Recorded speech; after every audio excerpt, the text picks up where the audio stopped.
कहानी का पूरा आनंद लेने के लिए कहानी के पिछले सभी भागों को ज़रूर देखें। उसका लिंक मैं आपको डिस्क्रिप्शन बॉक्स में दे दूँगी और साथ में कमेंट बॉक्स में पिन भी कर दूँगी, तो आप वहाँ से भी जाकर देख सकते हैं। अस्पताल से होटल पर आने पर शिवांगी उद्भव सिंह को देखकर टूट जाती है। उद्भव सिंह उसे संभालते हुए समझाते हैं। अब शिवांगी शांत हो चुकी थी। वो बोली, डैड, मैं भी विवान से बात करती हूँ, पता नहीं यहाँ पर कोई घर मिला या नहीं। उद्भव सिंह बोले, अगर कोई घर नहीं मिला तो हम किसी अपार्टमेंट में फ्लैट ले लेते हैं। शिवांगी बोली, ये भी ठीक रहेगा, इससे किसी को परेशानी भी नहीं होगी। शिवांगी विवान को फ़ोन करके सारी बात पूछती है। विवान बोला, मैम, एक बंगलों के बारे में तो पता चला है, उसकी कीमत लगभग 2 करोड़ होगी। शिवांगी बोली, हमें अभी इतना महंगा घर नहीं चाहिए। जिस ब्रोकर से तुम्हारी बात हुई है उसका नंबर मुझे दो, मैं खुद उससे बात कर लेती हूँ। विवान बोला, ओके मैम, मैं उसका नंबर सेंड करता हूँ। थोड़ी देर में ही उस ब्रोकर का नंबर आ गया था। शिवांगी उसे अस्पताल के पास ही कोई फ्लैट बताने को कहती है। वो ब्रोकर 2-4 फ्लैट के बारे में बताता है, जिसमें सब अभी किराए पर था। शिवांगी उसे दोपहर को मिलने को कहकर कॉल रख देती है। उद्भव सिंह को सारी बात बताने के बाद शिवाच्छ और उद्भव सिंह के साथ अस्पताल के लिए निकल जाती है। शिवाच्छ अच्छांश को देख जल्दी से उसकी गोद में चढ़ जाता है। सभी कमरे में बैठे हुए कुछ देर बातें करते हैं। अनिकेत सभी के लिए कैंटीन से लंच लेकर आता है। अच्छांश खिचड़ी देख फिर से मुंह बनाने लगता है। शिवांगी उसे खिलाते हुए, बस 1-2 दिन में जल्दी से हम अपना फ्लैट ले रही हूँ, उसके बाद मैं खुद ही बनाऊँगी। अच्छांश बोला, ये तो आपने बिल्कुल सही किया, मुझे भी इस हॉस्पिटल में नहीं रहना। अनिकेत बोला, बस एक बार तेरी रिपोर्ट आ जाए, उसके बाद हम टाइम टू टाइम हॉस्पिटल आएंगे, रहने की कोई ज़रूरत नहीं है। अभी सब बातें ही कर रहे थे, तभी अनिकेत का मोबाइल बजने लगता है। अनिकेत अपना मोबाइल लेकर कमरे से बाहर आ जाता है। उद्भव सिंह शिवाच्छ को गोद में लेते हुए, बेटा, अब हम लोग होटल के लिए निकलते हैं। शिवाच्छ बोला, नहीं, मुझे नहीं जाना, मुझे पापा के साथ रहना है। शिवांगी बोली, डैड, होटल में आप भी अकेले बोर हो जाएंगे, ये बगल वाला कमरा भी हम लोगों का ही है, आप थोड़ी देर उसमें आराम कर लीजिए, रात के समय चले जाइएगा। उद्भव सिंह बोले, ये तो तूने ठीक कहा, चलो मैं भी ऑफिस का कुछ वर्क देख लेता हूँ। उद्भव सिंह बगल वाले कमरे में चले जाते हैं। शिवांगी अच्छांश को पानी का ग्लास देते हुए सारे प्लेट हटाने लगती है, तभी कमरे का दरवाज़ा खुलता है। अच्छांश और शिवांगी की नज़र दरवाजे की तरफ जाती है। दरवाजे पर अनिकेत और उसके दोस्तों के साथ अस्मिता जी खड़ी थी। अस्मिता जी जल्दी से आगे बढ़ते हुए अच्छांश के पास आकर रोते हुए, तू ठीक तो है ना? तू हॉस्पिटल में था और मुझसे झूठ बोल रहा था। अच्छांश अपनी नज़रें चुराते हुए, ऐसी कोई बात नहीं है, कल से ही हूँ, घबराने वाली कोई बात नहीं है। अस्मिता जी बोली, हाँ, अब तो बहुत बड़ा हो गया है ना, अब मेरी क्या ज़रूरत है? अच्छांश बोला, माँ, आप बात को कहाँ से कहाँ ले जा रही हैं, ऐसा कुछ भी नहीं है। शिवाच्छ जो अच्छांश की गोद में बैठा खेल रहा था, इतने सारे अनजान लोगों को देख वो अच्छांश की गोद से चिपक जाता है। तभी अस्मिता जी की नज़र उस पर जाती है। अस्मिता जी हैरानी से शिवाच्छ को देखने लगती हैं। शिवांगी अस्मिता जी को इस तरह शिवाच्छ को देखता देख शिवाच्छ को अपनी गोद में लेने लगती है। तभी अच्छांश शिवांगी का हाथ पकड़ते हुए सर हिलाकर मना कर देता है। अस्मिता जी की नज़र अब शिवांगी पर भी जाती है। एक नज़र पूरे कमरे में देखते हुए, अच्छा, ये कौन है और ये बच्चा तेरी गोद में क्या कर रहा है? संध्या कहाँ है? इस वक्त तो उसे यहाँ होना चाहिए था। अच्छांश शिवांगी का हाथ पकड़े हुए, जिसे जहाँ होना चाहिए था वो वहाँ है। अनिकेत, इन्हें बता दो कि इनकी प्यारी संध्या कहाँ है। अस्मिता जी बोली, तू ऐसी बातें क्यों कर रहा है, और पहले तो ये बताइए, लड़की और ये बच्चा कौन है? अच्छांश बोला, क्यों इतनी जल्दी भूल गए? 4 साल कोई ज़्यादा वक्त तो नहीं हुआ होगा आपके लिए। अस्मिता जी बोली, ये तू क्या कह रहा है? मुझे कुछ समझ नहीं आ रहा, मैं सच में इस लड़की को नहीं जानती। अच्छांश बोला, क्या सच में आपकी याददाश्त इतनी कमज़ोर तो नहीं? चलिए कोई बात नहीं, मैं याद दिला देता हूँ। ये लड़की और कोई नहीं, मेरी पत्नी है, शिवांगी अच्छांश सिंह सूर्यवंशी, और ये मेरा बेटा शिवाच्छ सिंह सूर्यवंशी। अस्मिता जी ये सुनते ही गुस्से से चिल्लाते हुए, तू पागल हो गया है? याद है ना इस लड़की ने क्या किया था? फिर भी तेरी आंखों से तेरे अंधे प्यार की पट्टी नहीं उतरी। तू प्यार में इतना अंधा हो गया है कि तुझे ये भी याद नहीं कि ये किसी और से शादी करके चली गई थी, और जिसे तू अपना बेटा कह रहा है वो उसी के पाप का नतीजा है। ये सुनते ही अच्छांश गुस्से से चिल्लाते हुए, बस मेरे बेटे के बारे में एक भी गंदा लफ्ज़ नहीं, वरना मैं भूल जाऊंगा कि आप मेरी माँ हैं। शिवांगी भी अपने बेटे के बारे में अस्मिता जी के मुंह से इतनी घटिया बातें सुन गुस्से से उन्हें घूर रही थी। अस्मिता जी अच्छांश को इतने गुस्से में देख हैरानी से उसे देखते हुए, तूने मुझे इस तरह से बात कैसे की? इस लड़की के आते ही तुझे अपनी माँ से बात करने की तमीज़ भी नहीं रही? आंटी, ऐसा बात नहीं है जैसा आप समझ रही हैं, एक बार पूरी बात तो जान लीजिए, अनिकेत बोला। अस्मिता जी बोली, क्या जान लूँ मैं? और तुम लोग इस लड़की को देखकर इतना शांत क्यों हो? इसका मतलब तुम लोगों को पहले से ही सच पता था। सभी चुपचाप अपनी गर्दन झुका लेते हैं। अस्मिता जी ताली बजाते हुए, वाह क्या चाल चली है इस लड़की ने। तुम ही लोग थे ना जब इसके घर पर मेरा बेटा पागलों की तरह इसे ढूंढ रहा था और इसके लिए अपने होश खो बैठा था। तुम लोग थे ना वहाँ, भूल गए वो सब कुछ? अनिकेत बोला, आंटी सच वो नहीं था, वो एक धोखा था, सच का पता अब लगा है। अस्मिता जी बोली, मुझे तुम लोगों की कोई बात नहीं सुननी, मैं तुम लोगों की तरह अंधी नहीं हो सकती। अपने दोस्त के लिए तुम लोग भी सब कुछ भूल चुके हो, लेकिन मैं कुछ भी नहीं भूली। अच्छांश बोला, सही कहा माँ, आप कैसे भूल सकती हैं? आखिर सब किया धरा तो आप ही लोगों का था। अस्मिता जी बोली, तू कहना क्या चाहता है? अच्छांश बोला, कहना तो बहुत कुछ चाहता हूँ, लेकिन अभी बस मुझे एक सवाल का जवाब दीजिए। जिस दिन हम शिवांगी के यहाँ जाने वाले थे, क्या उस दिन सच में आपकी तबीयत खराब हुई थी? ये सुनते ही अस्मिता जी हैरानी से अच्छांश को देखने लगती हैं। अच्छांश उनके चेहरे का उड़ा रंग देख दर्द से मुस्कुरा देता है। दिल में कुछ टूटता हुआ सा महसूस हो रहा था। सारे दोस्त भी अस्मिता जी का चेहरा देख समझ गए थे कि उस दिन अस्मिता जी ने झूठ बोला था। किसी को भरोसा नहीं हो रहा था, लेकिन ये सच था। अच्छांश शिवांगी को देखते हुए, बीबी आपने कहा था कि हो सकता है माँ का हाथ इसमें ना हो, देख लीजिए सच्चाई आपके सामने है। अस्मिता जी को कुछ समझ नहीं आ रहा था। वो अच्छांश को देखते हुए, तुझे किसने ये बात बताई? इस लड़की ने? अच्छा मेरा भरोसा कर, मैंने जानबूझकर कुछ नहीं किया था। उस दिन तुम लोगों के ऑफिस जाने के बाद तुम्हारे दादाजी का कॉल आया था और उन्होंने मुझे बताया कि आज का दिन शुभ नहीं है, इसलिए मैं खुद ही बहाना बनाकर आज का दिन टाल दूँ। मैंने उन्हें कहा भी कि हम तुम्हें सच बता देते हैं, लेकिन उन्होंने कहा कि अगर तुम्हें बताया तो तुम्हें लगेगा कि हम लोग तुम्हारे रिश्ते के खिलाफ हैं, इसलिए बेटा ऐसा किया था। अच्छांश बोला, लेकिन दादाजी को ये बात मालूम कैसे हुई? क्योंकि मैंने तो आपको मना किया था ना बताने से। अस्मिता जी बोली, बेटा मैंने उन्हें कुछ नहीं बताया था, वो पहले ही हम लोगों की बातें सुन चुके थे। अच्छांश बोला, क्या सच में आपके मन में शिवांगी के लिए कोई गलत बात नहीं थी? क्या आप दिल से चाहती थी कि शिवांगी और मेरी शादी हो जाए? अस्मिता जी रोते हुए बोली, हाँ बेटा तेरी कसम, मैं अपनी सच्चाई का सबूत कैसे दूँ जिससे तू विश्वास कर ले? अच्छांश बोला, मुझे कोई सबूत नहीं चाहिए माँ, आपने कहा और मैंने मान लिया, लेकिन कुछ सवाल और हैं। क्या आपको मालूम था कि उस दिन आपको मना करने के बाद दादाजी शिवांगी के घर गए थे? अस्मिता जी बोली, ये तू क्या कह रहा है? ऐसा कुछ भी नहीं हुआ था, तूने खुद इसके माँ बाप के मुँह से सारी सच्चाई सुनी थी, फिर ऐसे सवाल क्यों कर रहा है? अच्छांश बोला, क्योंकि सच्चाई वो नहीं थी। मिस्टर राघवेंद्र सिंह सूर्यवंशी ने अपने झूठे वादे और अपने स्टेट्स के लिए बहुत गंदी चाल चली थी। अस्मिता जी गुस्से से चिल्लाते हुए, अच्छांश मुझे इतना तो पता था कि ये लड़की तेरे लायक नहीं है, लेकिन तू इसके लिए अपनों से बड़ों से बात करने की तमीज़ भूल गया है, ये मैं नहीं जानती थी। मुझे शर्म आ रही है कि मैं तुम्हारी माँ हूँ। मैंने ऐसी परवरिश तो नहीं दी थी। ये आवाज़ तेरी है, लेकिन ये लफ्ज़ इस घटिया लड़की के हैं। आखिर दिखा ही दी ना इसने अपनी औकात। उद्भव सिंह, जो अस्मिता जी के आने के बाद हलचल सुनकर कमरे से बाहर आए थे, वो दरवाजे पर खड़े सारी बातें सुन रहे थे, लेकिन अब अस्मिता जी की बातें सुनकर वो चुप नहीं रह सके। वो आगे बढ़ते हुए, खबरदार मिसेस सूर्यवंशी, जो मेरी बेटी के खिलाफ कुछ भी उल्टा सीधा कहा तो गंदगी आपके खानदान में है, उसे मेरी बेटी पर उछालने की कोशिश ना करें। अस्मिता जी उद्भव सिंह को देखकर कन्फ्यूजन नज़रों से, आप कौन?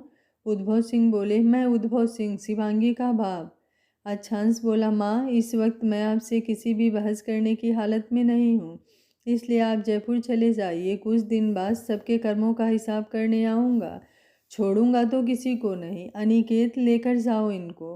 अस्मिता जी बोली, अच्छा तू पागल हो गया है बेटा, ये कैसी बातें कर रहा है? मेरी बात तो सुन, तुझे कोई गलतफहमी हो गई है। अच्छांश अपना मुंह फेरते हुए, जाइए यहाँ से। अस्मिता जी शिवांगी को गुस्से से घूरते हुए, मिल गई शांति तुझे? इतने सालों बाद तू यही करने आई थी, मुझे मेरे बेटे को छीनने आई है।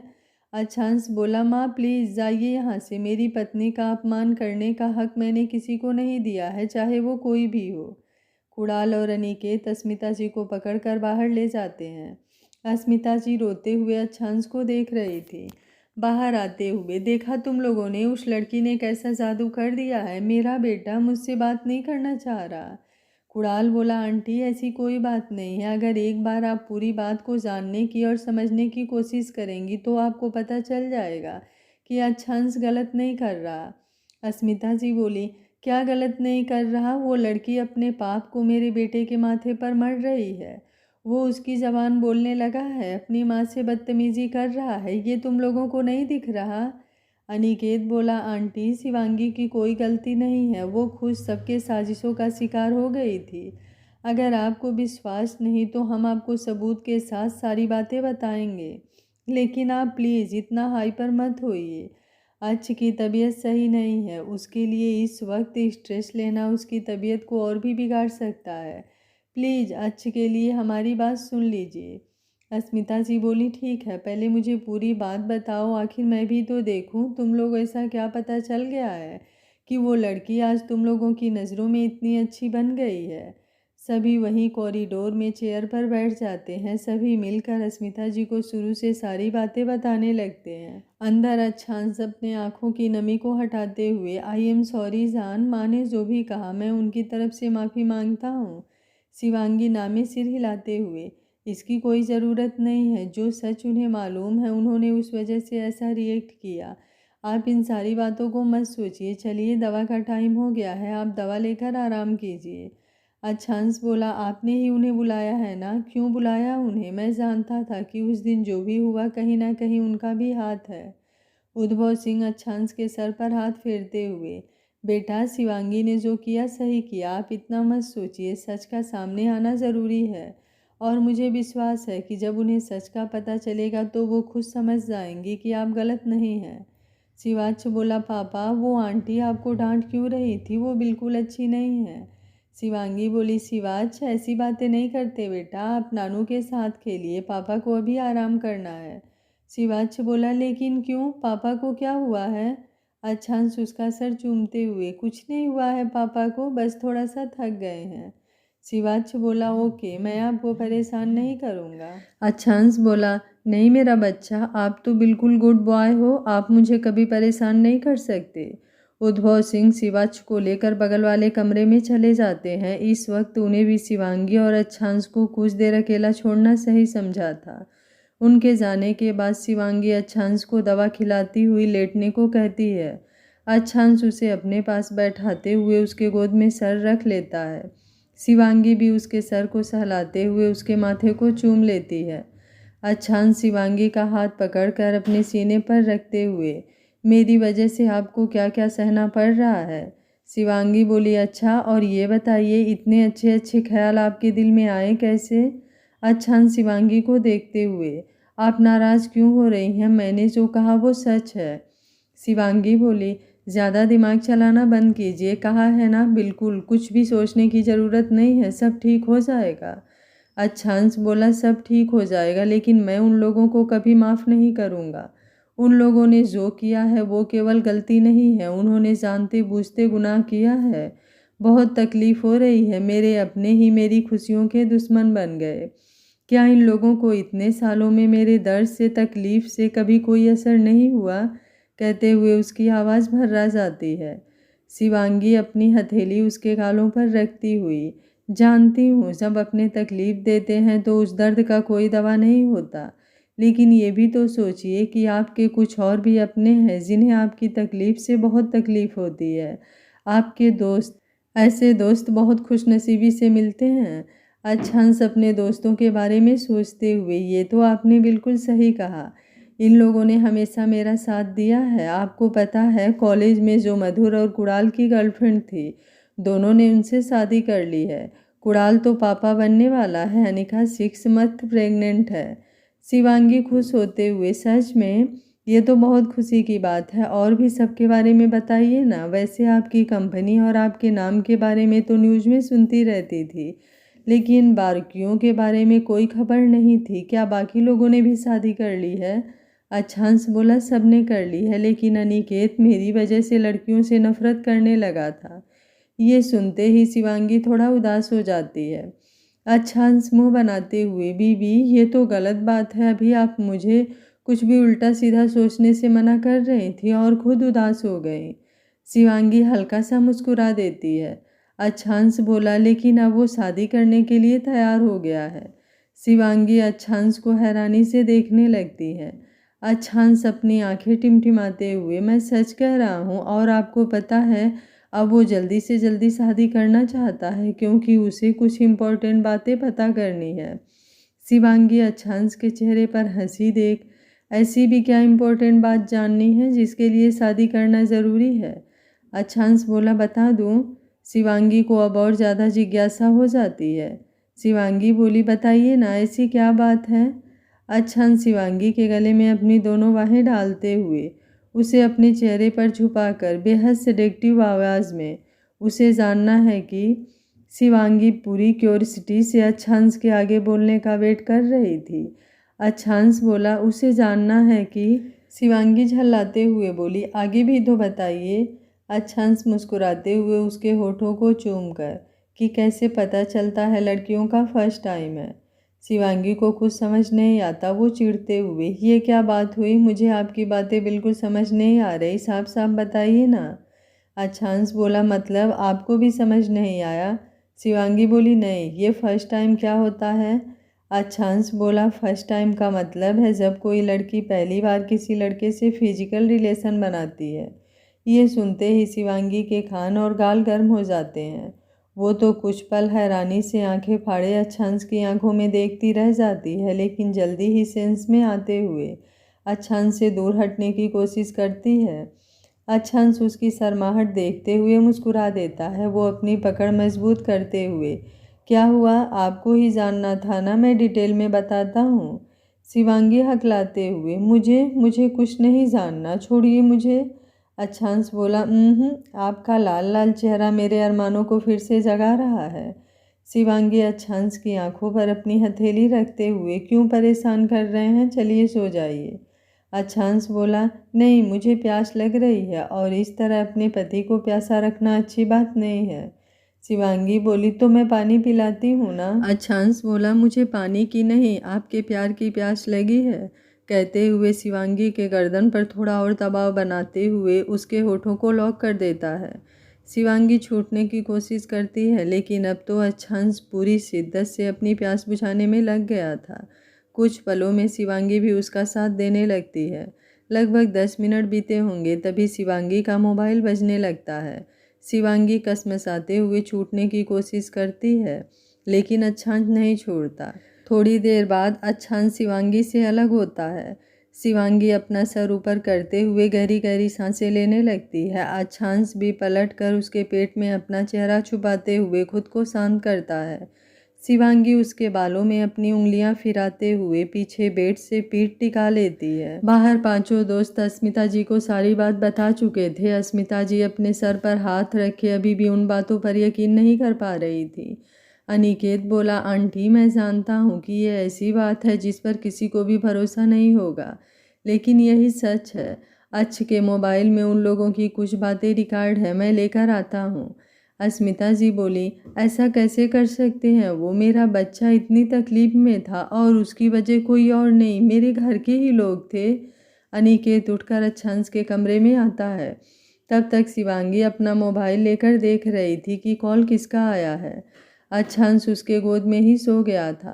अनिकेत को देख शिवांगी हड़बड़ा जाती है। अनिकेत उसकी घबराहट समझते हुए, रिलैक्स, मैं अच्छ का मोबाइल लेने आया हूँ। शिवांगी बोली, वो मुझे कुछ आपसे बात करनी है, कहते हुए अच्छांश का सर धीरे से उठाकर तकिए पर रखने लगती है। लेकिन अच्छांश की नींद भी कच्ची थी। वो अपने दोनों हाथों को जोर से उसकी कमर में लपेटे हुए, बीवी सोने दीजिए ना।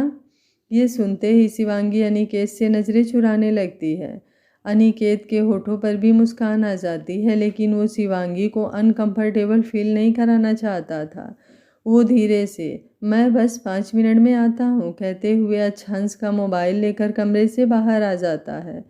शिवांगी अनिकेत के जाने के बाद राहत की सांस लेते हुए अच्छांश को देखती है, जो आराम से सो रहा था।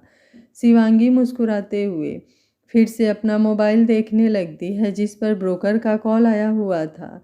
वो उसे कॉल करके बताती है कि कुछ देर में उनका एक आदमी पहुंच रहा है। बाहर अनिकेत अस्मिता जी को मोबाइल पर सारी रिकॉर्डिंग सुनाने के बाद, आंटी, हम लोगों को भी पहले यही लगा था कि शायद शिवांगी झूठ बोल रही है, लेकिन ये रिकॉर्डिंग खुद अच्छे ने की है, संध्या के मोबाइल से। कुणाल बोला, इसके साथ ही हमने संध्या को अपनी आंखों से शिवांगी से अपना गुनाह कबूल करते सुना है। वो तो अच्छा आपकी कसम से बंधा हुआ है, नहीं तो वो उसी वक्त संध्या को जान से मार देता। अस्मिता जी रोते हुए, ये मुझसे क्या हो गया? माँ तो अपने बेटे की खुशी के लिए अपनी जान भी कुर्बान कर देती है, और मैं अपने ही हाथों अपने बेटे की खुशियों को आग लगा बैठी। सभी दोस्त उन्हें समझाते हुए शांत करते हैं। अनिकेत बोला, कुणाल, तुम लोग आंटी जी को लेकर होटल चले जाओ, मुझसे भाभी को कुछ बात करना है, मैं आता हूँ। अस्मिता जी बोली, नहीं, मैं कहीं नहीं जाऊँगी, मुझे अपने बेटे से मिलना है। मैं जानती हूँ कि मैंने गलती की है, लेकिन मैंने कुछ भी जानबूझकर नहीं किया है। अनिकेत बोला, हम लोग समझ रहे हैं आंटी, लेकिन अच्छा अभी दवाइयों के असर से सो रहा है, भाभी उसके पास है, आप बाद में मिल लीजिएगा। अस्मिता जी बोली, अच्छा, मुझे माफ़ तो कर देगा ना? और मुझे शिवांगी से भी माफ़ी मांगनी होगी, मैंने उसे जाने अनजाने क्या क्या बोल दिया। तभी उन्हें शिवाची की याद आती है। वो उठते हुए, मेरा मेरा पोता, मुझे उससे मिलना है, मैंने अपने गुस्से में उस बच्चे के बारे में भी क्या क्या सोच लिया। अनिकेत बोला, आंटी, बात को समझिए, बस कुछ देर इंतज़ार कर लीजिए, अच्छांश के उठते ही हम कमरे में चलेंगे। लेकिन अस्मिता जी तो कुछ समझने के लिए तैयार ही नहीं थी। अनिकेत हार मानते हुए, अच्छा 5 मिनट रुकिए, मैं भाभी से बात करके आता हूँ, प्लीज़, कहते हुए वो कुणाल को इशारा कर अस्मिता जी को पकड़े रहने को कहता है। अनिकेत अंदर आते हुए, भाभी, आंटी आप लोगों से मिलना चाहती हैं। शिवांगी बोली, लेकिन फिर कुछ सोचते हुए, ठीक है, उन्हें बगल वाले कमरे में लेकर आइए, उसमें बाहर की तरफ से भी एक दरवाज़ा होगा, पहले जाकर अंदर से उसे खोल दीजिए। अनिकेत जल्दी से सर हिलाते हुए उस कमरे में जाकर गेट को खोल देता है। उद्भव सिंह अनिकेत को देख, क्या हुआ बेटा? अनिकेत बोला, अंकल जी, आंटी आप लोगों से मिलना चाहती हैं, मैं उन्हें कमरे में ला रहा हूँ। उद्भव सिंह बोले, ठीक है बेटा, कहते हुए वो शिवाच को भी गोद में ले लेते हैं। शिवांगी अच्छांश को बिल्कुल आहिस्ता से तकिए पर सुलाते हुए धीरे से उठकर खड़ी होती है। तभी अनिकेत भी आ जाता है। शिवांगी बोली, अनिकेत जी, वो ब्रोकर का फ़ोन आया था, वो होटल के पास इंतज़ार कर रहा है, क्या आप जाकर उससे मिल सकते हैं? अनिकेत बोला, बिल्कुल। शिवांगी उसका नंबर देते हुए, वो 3-4 फ्लैट दिखाने की बात कर रहा था, लेकिन सब अभी किराए पर हैं, आप अच्छे से सब देखकर फाइनल कर लीजिए, कल तक हम लोग शिफ्ट हो जाएंगे। कोशिश कीजिएगा 3 या 4 रूम का फ्लैट हो, और उसी के नीचे या ऊपर भी अगर 2-3 रूम और मिल जाते हैं तो उसे भी ले लीजिएगा। कहते हुए वो अपने बैग से एक कार्ड निकाल कर देते हुए, सारी बातें फाइनल हो जाए तो पेमेंट कर दीजिएगा। अनिकेत बोला, सब हो जाएगा भाभी, कार्ड की कोई ज़रूरत नहीं है, मैं देख लूँगा। शिवांगी बोली, लेकिन? अनिकेत बोला, चिंता मत कीजिए, वो सब अच्छा बाद में फाइनल कर लेगा। शिवांगी सर हिला देती है, फिर वो अनिकेत के साथ अंदर कमरे की तरफ बढ़ जाती है, जहाँ कुणाल और बाकी दोस्त भी अस्मिता जी के साथ आ गए थे। अस्मिता जी शिवाच को देखते ही उसे गोद में लेने के लिए हाथ बढ़ाते हैं, लेकिन शिवाच उद्भव सिंह से चिपक जाता है। ये देख अस्मिता जी की आंखों में आंसू आ जाते हैं। तभी शिवांगी अंदर आती है। अनिकेत मधुर को लेकर चला जाता है। शिवांगी अस्मिता जी को देखते हुए, आप लोग पहले बैठ जाइए, मैं चाय मंगवाती हूँ। कुणाल बोला, नहीं शिवांगी, चाय मैं मंगवा देता हूँ, आप बैठिए। शिवांगी हाँ में सिर हिलाते हुए बेड के एक तरफ बैठते हुए, कहिए क्या बात करनी है। अस्मिता जी शिवांगी के पास आते हुए, बेटा मुझे माफ़ कर दीजिए, मैं जानती हूँ कि मेरी गलती माफ़ी के लायक नहीं है, लेकिन यकीन कीजिए मेरा इन सब में कोई हाथ नहीं है। जो भी हुआ वो अनजाने में हुआ। शिवांगी बोली, आपको माफ़ी मांगने की ज़रूरत नहीं है, मैं समझती हूँ कभी कभी कुछ चीज़ें हमारे हाथ में नहीं होती, इसलिए आप परेशान मत होइए। मेरा इरादा आपको गिल्टी फील करवाने का नहीं था। मैंने बस आपको इसलिए बुलवाया क्योंकि इनका ऑपरेशन होने वाला है और इस वक्त इनको आपकी ज़रूरत है। इसलिए पिछली बातें भूलते हुए इनके साथ नॉर्मल होने की कोशिश कीजिए। ऑपरेशन के वक्त इतना स्ट्रेस फ्री होना बहुत ज़्यादा ज़रूरी है। अस्मिता जी बोली, ऑपरेशन सच में मेरा बेटा ठीक हो जाएगा? शिवांगी हल्का सा मुस्कुराते हुए, जी बिल्कुल, आप लोग होटल चलकर आराम कर लीजिए, कल से हम लोग अपने घर में शिफ्ट हो जाएंगे। कुणाल बोला, अपना घर? शिवांगी बोली, हाँ, वो मैंने यहाँ पर एक फ्लैट लेने का सोचा है। अनिकेत जी उसी के लिए ब्रोकर से मिलने गए हैं। अस्मिता जी बोली, ये सब तो ठीक है, लेकिन डोनर कौन है? शिवांगी बोली, आपके घर में जिससे उनका बोन मैरो मैच हुआ है वही है। अस्मिता जी हैरानी से, लेकिन वो लोग तो। शिवांगी बोली, जानती हूँ कीमत ज़्यादा ले रहे हैं, इसलिए हमने भी उनकी बात मानने की सोची है। अस्मिता जी बोली, लेकिन अच्छ नहीं मानेगा, वो तो बिल्कुल तैयार नहीं था। शिवांगी बोली, वो मान गए हैं, हम सारे पेपर तैयार करवा रहे हैं, 2-4 दिन में मैं खुद उन लोगों से बात करूंगी। अस्मिता जी हाँ में सिर हिलाते हुए चुपचाप शिवांगी को देखने लगी थी। शांत और सादगी से भरा चेहरा, लेकिन एक अलग ही चमक जो किसी को भी अपनी तरफ देखने के लिए मजबूर कर दे। शिवांगी उनकी नज़रों से थोड़ी असहज हो रही थी, इसलिए वो उठते हुए, आप लोग होटल चले जाइए, सफ़र से थके हुए होंगे, फ्रेश होकर लंच कर लीजिएगा। अस्मिता जी बोली, नहीं, हम लोग ब्रेकफास्ट करके घर से चले थे। इन लोगों ने तो मुझे कुछ बताया भी नहीं, सीधे कहा कि अच्छे ने मुंबई बुलाया है कुछ ज़रूरी काम से, मुझे अपने बेटे के पास रहना है। कहते हुए वो शिवाच की तरफ ललचाई नज़रों से देख रही थी। वो मन ही मन शिवाच को गौर से देखते हुए, ये तो बिल्कुल अच्छ की फ़ोटो कापी है, बचपन से मेरा अच्छ बिल्कुल इसके जैसा ही दिखता था।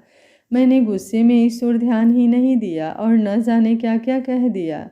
शिवांगी अस्मिता जी की नज़रों का पीछा करते हुए शिवाच को देखती है, जो उद्भव सिंह की गोद में ही अब सोने लगा था। शिवांगी बोली, ठीक है, आप इनके वाले कमरे में सोफे पर आराम कर लीजिए, मैं लंच मंगवा देती हूँ। तभी एक वार्ड बॉय कमरे में चाय लेकर आता है। कुणाल उसके हाथ से चाय लेते हुए, अभी भूख नहीं है। शिवांगी बोली, तुम इतना परेशान मत हो, कहते हुए सबके हाथ में चाय देता है। सभी चुपचाप चाय पीने लगते हैं, किसी के पास इस वक्त कहने के लिए कुछ नहीं था। पूरे माहौल में अजीब सी खामोशी फैली हुई थी। अस्मिता जी चाय पीकर अंशांश के कमरे में आती हैं। अच्छ को सोया देख उसके पास बैठते हुए उसके सर को सहलाने लगती है। बाकी तीनों दोस्त भी अंशांश वाले कमरे में आ जाते हैं। शिवांगी बोली, डैड आप भी आराम कर लीजिए, ये अभी सो रहा है, इसे भी सुला दीजिए। उसके बाद शिवांगी अंशांश के कमरे में आकर अपना लैपटॉप लेते हुए फिर उद्भव सिंह वाले कमरे में आ जाती है। उद्भव सिंह शिवाची के साथ लेट गए थे। शिवांगी सोफे पर बैठ अपना कुछ ऑफिस का काम देखने लगती है। वो अपने मोबाइल से एक ऐप इंस्टॉल करते हुए उससे सबके लिए खाना ऑर्डर कर देती है। लगभग आधे घंटे में एक डिलीवरी बॉय तुरंत खाना पहुंचा जाता है। टेबल पर खाना रखते हुए सबको पहले खाना खाने के लिए शिवांगी कहती है। तीनों दोस्त सोफे पर बैठे बैठे ही सोने लगे थे। खाना देखकर जल्दी से फ्रेश होकर आते हैं। अस्मिता जी मना करती हैं, लेकिन शिवांगी उन्हें भी उन लोगों के साथ बैठाकर खाना परोसती है। खाना खाने के बाद भी कोई भी होटल जाने के लिए तैयार नहीं था। अस्मिता जी फिर से अंशांश के पास बैठ गई थी। शिवांगी अपने बैग से एक चादर निकालते हुए नीचे फर्श पर बिछाकर तीनों दोस्तों को आराम करने को कहती है। तीनों दोस्त सोफे से लेकर चादर पर लेट जाते हैं। शिवांगी फिर से अपने काम में डूब जाती है। लगभग 2 घंटे बाद अंशांश की नींद खुलती है। अस्मिता जी बेड से सर टिकाए सो गई थी। अच्छांश उन्हें देखकर उठकर बैठता है। अपने दोस्तों को भी वहीं फर्श पर और सोफे पर सोया देख मुस्कुरा देता है। बेड पर से उठकर शिवांगी को ढूंढने लगता है। तभी उसकी नज़र फिर से अस्मिता जी पर आ जाती है।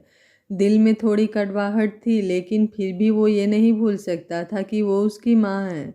वो धीरे से झुककर अस्मिता जी को अच्छे से बेड पर सुला देता है।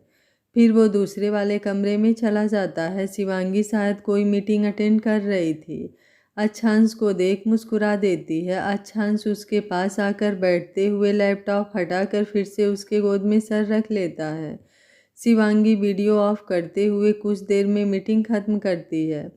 कानों से ब्लूटूथ निकाल कर लैपटॉप ऑफ करते हुए एक तरफ रख देती है। टाइम देखती है तो 3 बज गए थे। शिवांगी अच्छांश के माथे को चूमते हुए, जूस का टाइम हो रहा है, आप बैठिए, मैं लेकर आती हूँ। अच्छांश बोला, बिल्कुल भूख नहीं लग रही है। शिवांगी बोली, इसलिए तो थोड़ा थोड़ा खाने के लिए कहा जा रहा है, नहीं तो बॉडी कमज़ोर हो जाएगी। अच्छांश बोला, थोड़ी देर बाद पी लूँगा, पहले ये बताइए माँ ने फिर कुछ कहा तो नहीं? शिवांगी नहीं कहते हुए उसे सारी बात बता देती है। अच्छांश बोला, अनिकेत और मधुर कहाँ हैं? तभी वे दोनों अंदर आते हुए, आपने बुलाया, हम चले आए। शिवांगी दोनों को देख अच्छांश को उठाने लगती है, लेकिन अच्छांश और ज़्यादा शिवांगी को पकड़ते हुए बेशर्मों की तरह उसे दूर नहीं हटता। उद्भव सिंह नींद में थे, ये देख उसका मन और बढ़ गया था। अनिकेत और मधुर मुस्कुरा देते हैं।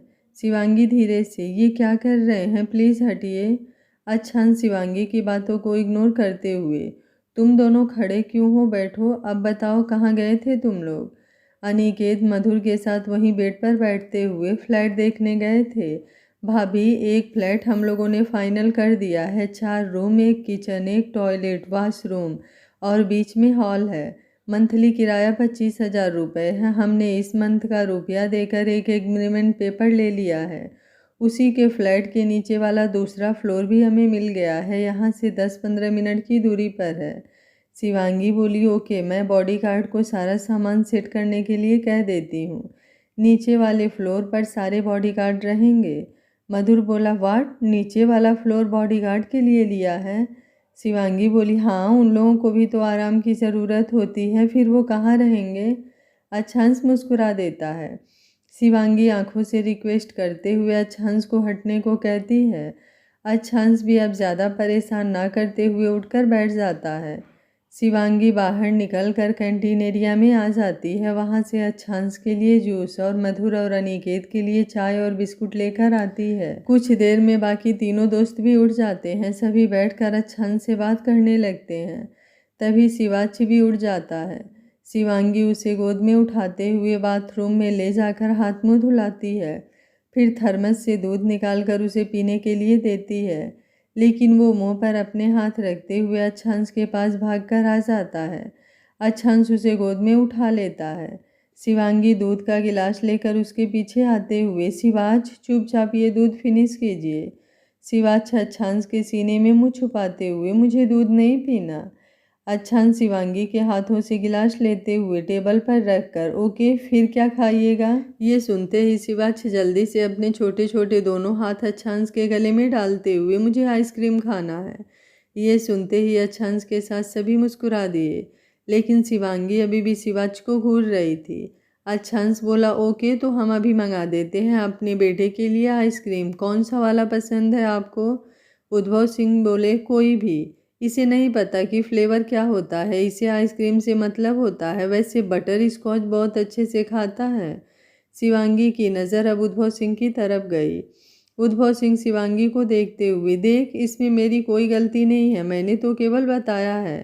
शिवांगी अच्छांश को देखते हुए, आइसक्रीम खाएगा तो दूध कौन पिएगा? शिवाच बोला, मैं नहीं पीऊँगा।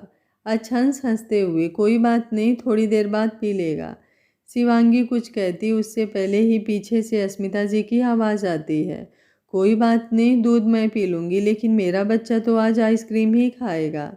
शिवांगी अब आगे कुछ नहीं बोल पाती। शिवा अच्छांश की गोद से ही अस्मिता जी को देखने लगता है। अस्मिता जी उसके पास आते हुए, आप मुझे बताइए कि कौन सी आइसक्रीम खानी है, मैं सारी आइसक्रीम दिला दूँगी।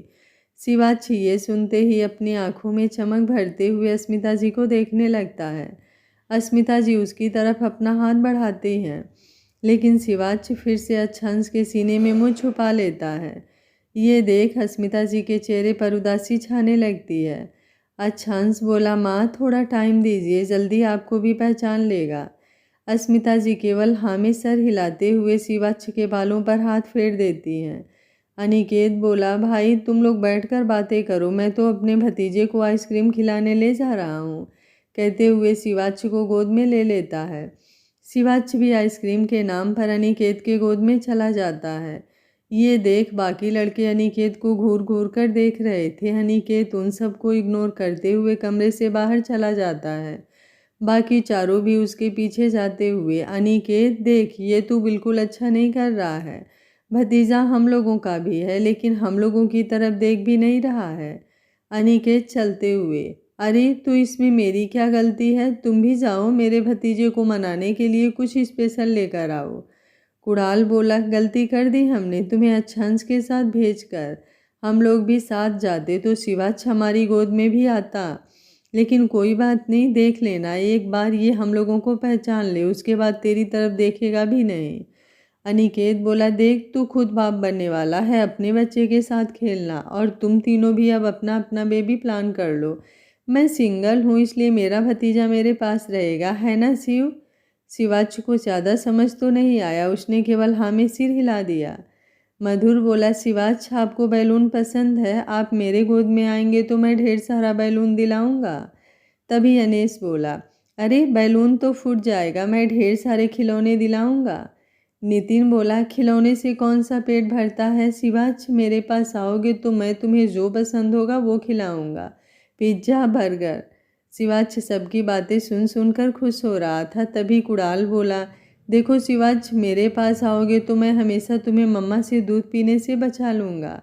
शिवाच ये सुनकर सबसे ज़्यादा खुश होता है, लेकिन फिर उसे थोड़ी देर पहले की बात याद आती है। वो मुंह फुलाते हुए, लेकिन अभी तो आपने मुझे नहीं बचाया, मुझे उस आंटी ने बचाया। सभी ये सुनकर कुणाल को देखकर हंसने लगते हैं। सभी इस वक्त अस्पताल के बाहर आ गए थे। पांचों ने 5 फ्लेवर का आइसक्रीम ले लिया था और शिवाच बारी बारी से सबकी गोद में जाकर आइसक्रीम खत्म कर रहा था। शिवाच के साथ पांचों बच्चे बने हुए थे। शिवाच भी उनके साथ खुश होकर एंजॉय कर रहा था। अस्पताल में उन लोगों के जाने के बाद शिवांगी भी दूसरे कमरे में आ गई। उद्भव सिंह भी बहाना बनाकर अस्पताल के कैंटीन एरिया में आकर चाय पीने लगे। अब कमरे में केवल अच्छांश और अस्मिता जी थे। अस्मिता जी बोली, अच्छा मुझे माफ़ कर दे बेटा। अच्छांश बोला, माँ आपको माफ़ी मांगने की ज़रूरत नहीं है, जानता हूँ कि जो भी हुआ वो सब आपसे अनजाने में हुआ, लेकिन माँ इतना सब होने के बाद भी एक बार इन 4 सालों में आपको कभी ख्याल नहीं आया कि ये बात आप मुझे बताएं। मैं तो ये समझता रहा कि उनको शिवांगी के बारे में कोई पता ही नहीं है।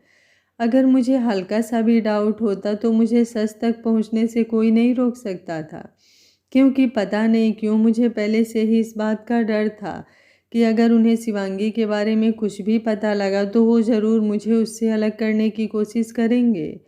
अस्मिता जी बोली, गलती हो गई बेटा, मैंने तुम्हें ना बताकर जाने अनजाने ही सही तुम लोगों की गुनाहगार तो बन ही गई हूँ, लेकिन मेरा यकीन मान, मेरे दिल में ऐसी कोई बात नहीं थी, मुझे कभी लगा ही नहीं था कि वो ऐसा कर सकते हैं।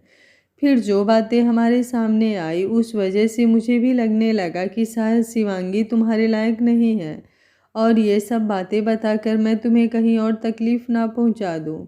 आई एम सॉरी बेटा, अपनी माँ को माफ़ कर दे।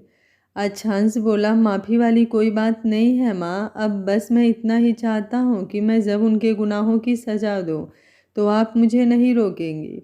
अस्मिता जी बोली, बिल्कुल नहीं, अब जब सब सच सामने है तो मैं खुद उनसे पूछूंगी कि उन्होंने ऐसा क्यों किया।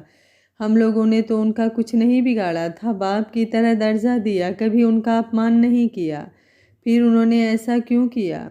एक बात और, आज मैं तुम्हें अपनी उस कसम से आज़ाद करती हूँ जो संध्या के लिए तुझे दिया था। तू उसे ऐसी सज़ा दे कि उसे अपने पैदा होने पर अफसोस हो। चेहरे से इतने मासूम और दिल कोयले से भी काला, ऐसी लड़कियों की वजह से लोग किसी अच्छे इंसान पर भी भरोसा नहीं कर पाते। अच्छांश बोला, आप चिंता मत कीजिए। लेकिन माँ, आप तो इससे सिसोदिया परिवार को जानती थी ना? क्या आपको पता है कि विराज मल्होत्रा उसका भाई कैसे है? अस्मिता जी बोली, नहीं बेटा, मैं भी इस बारे में नहीं जानती हूँ। जब तुम्हारे पापा थे तो बस उसके मम्मी पापा से मैं मिली थी। फिर तुम्हारे पापा के जाने के बाद मेरी उनसे मुलाकात भी नहीं हुई। बस तुम्हारे दादाजी उन लोगों से मिलते जुलते थे। मैंने तो खुद इस संध्या को कभी नहीं देखा था। अच्छांश बोला, कोई बात नहीं, मैं पता कर लूँगा। दोनों इसी तरह कुछ बातें करने लगे। शिवांगी और उद्भव सिंह बाहर बॉडीगार्ड के साथ घर का सेटअप करने चले गए। शिवाच्छा और पांचों लड़के जब हॉस्पिटल आए तो शिवाच्छा अच्छांश की गोद में जाते हुए सारी बातें बताता है। अस्मिता जी मुस्कुराते हुए उसे देख रही थी। अनिकेत बोला, ऐसे क्या देख रही हैं आंटी? अस्मिता जी बोली, यही कि ये बिल्कुल अच्छ जैसा है। इसके सारे हाव भाव बिल्कुल इसकी तरह ही है। बचपन में तुम लोगों को याद है, मुझसे छुपा कर अपने अपने पापा से पैसे लेकर तुम तीनों केवल आइसक्रीम खरीद कर खाते थे। कुणाल बोला, ये तो आपने सही कहा आंटी। ये शक्ल और अक्ल दोनों में अपने बाप पर गया है। शिवांगी की मासूमियत केवल इसमें है। अस्मिता जी बोली, हाँ बिल्कुल, सादगी भरा चेहरा ही उसकी खूबसूरती है। तभी ये मेरा बेटा उसके लिए पगलाया हुआ था। अच्छ मुस्कुराते हुए अपने बेटे को देख रहा था। अनीस बोला, आंटी, ये तो शिवांगी के लिए पहली नज़र से ही बेचैन रहता था। अस्मिता जी बोली, इसलिए तुम लोगों ने मुझे कुछ नहीं बताया था कहते हुए मुंह फुला लेती हैं। अच्छांश बोला, माँ, ये सब ऐसे ही कह रहे हैं, ऐसी कोई बात नहीं है। मधुर बोला, अच्छा, हम लोग झूठ बोल रहे हैं। याद है ना जब शिवांगी पहली बार स्कूल आई थी और तू उसे देख क्लास में जाना भूल गया था? अस्मिता जी बोली, अब तो हमें भी तुम्हारी शिवांगी के बारे में जानना है। चलो बताओ, वो तुम्हें मिली कहाँ? अनिकेत बोला, ये क्या बताएगा, हम लोग बताते हैं ना, इसके मजनूगिरी की कहानी। आंटी, हम लोग 12वीं में थे और शिवांगी 11वीं में भी एडमिशन ली हुई थी। पहले दिन ही जैसे वो स्कूल में आई, हम लोग ग्राउंड से होते हुए अपने क्लास में जाने वाले थे। लेकिन इसकी नज़र शिवांगी पर गई और ऐसी गई कि ये सब कुछ भूल गया। उसके बाद इसका हर दिन का हो गया स्कूल आते समय और जाते समय शिवांगी को देखना। पूरे 1 साल इसका यही चलता रहा। अस्मिता जी हैरान होते हुए, क्या इसने कभी शिवांगी से बात नहीं की? सभी दोस्त नामे सिर हिलाते हुए। शिवांगी इतनी डरी सहमी रहती थी कि ये उसके पास गया ही नहीं। शिवांगी को तो कुछ पता भी नहीं था, वो क्लास में भी ज़्यादा लोगों से बात नहीं करती थी। अस्मिता जी बोली, तो ये दोनों एक साथ कैसे आए? कुणाल बोला, कॉलेज में स्कूल से निकलने के बाद 1 साल तक ये हमेशा शिवांगी को देखने स्कूल जाता। इसी बीच उसका पीछा करते हुए उसके घर तक भी चला गया। फिर इसे उसके परिवार के बारे में पता चला। 1 साल बाद शिवांगी हमारे ही कॉलेज में आई और पहले दिन ही उस विराज से पंगा हो गया। सारे दोस्त अस्मिता जी को पूरी स्टोरी सुना रहे थे। अच्छांश शिवाच को लेकर दूसरे वाले कमरे में आया। शिवांगी को ना देख चारों तरफ ढूंढते हुए फिर से उन लोगों के पास आकर, शिवांगी कहाँ है? अनिकेत बोला, हम लोगों को क्या मालूम, भाभी तो यहीं थी ना। अच्छांश बोला, कमरे में नहीं है, कहीं बाहर तो नहीं गई? कुणाल बोला, घबरा क्यों रहा है, कॉल करके पूछ। अच्छांश शिवांगी का नंबर निकाल कर कॉल करता है। शिवांगी उसे बता देती है कि वो फ्लैट पर आई हुई है, सारी ज़रूरी चीज़ें सेट करवा रही है। ये सुन अच्छांश राहत की सांस लेता है। अच्छांश शिवाच को लेकर बेड पर आ जाता है। बाकी सब वहीं फिर से बातें करने लगते हैं। शिवांगी सारा काम फिनिश करने के बाद बॉडीगार्ड को गैस चूल्हा सिलेंडर का इंतज़ाम करने को कहती है।